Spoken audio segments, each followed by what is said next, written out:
Welcome to the only daily podcast focusing on compliance news of the day. Each morning, start your day with a cup of coffee and Tom Fox, the voice of compliance, to hear about 4 of the top compliance, corruption, or leadership stories you will need to start your day. The Daily Compliance News is a production of the Compliance Podcast Network. The Daily Compliance News for Thursday, April 24, 2025, the Made in Malaysia edition. And we begin with that story from Bloomberg, as it reports that sellers are being bombarded with ways to evade tariffs, one of which to claim your goods are made in Malaysia. Businesses selling everything from athletic apparel and furniture to home healthcare items have been approached by overseas logistic firms offering to fake the value of their shipments to reduce tariffs or divert them through a country with lower levies than China.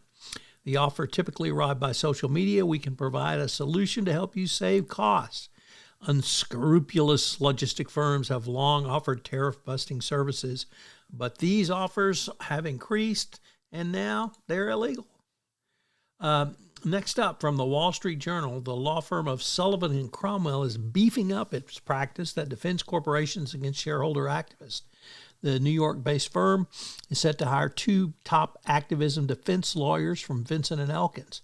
The race for Wall Street's leading law firms and talent continues apace, particularly in the activism area. Public companies navigating Trump's trade wars and other policies are eyeing fresh legal strategies to insinuate themselves from activists on the prowl. So, companies are lining up top law firms to keep shareholders from exercising their rights.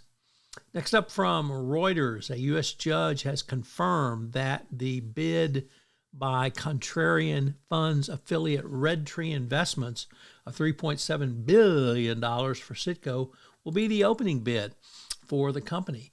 What's interesting is that the offer, which has been recommended by a court officer overseeing the auction, unleashed a battle among 16 creditors seeking to cash proceeds from the auction, with some supporting the bid because it includes a pay agreement with holders of a bond issued by CITGO's parent PDVSA.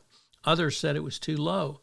A consortium led by the gold miner Gold Reserve submitted a $7.1 billion bid, but they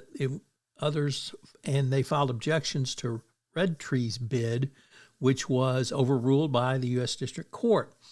The court ruled that Red Tree's bid constituted the best balance of the evaluation criteria, which can be fairly summarized as the price and certainty of closing. So it's going to be interesting to see how this plays out. And of course, what happens to CITGO? Is it just cut up and sold or kept going? And our final story comes to us from the Financial Times, which reports that the EU has fined Meta and Apple a total of 700 million euros for antitrust violations. It held back from potentially bigger penalties as Brussels seeks to avoid escalating tensions with the current Trump administration.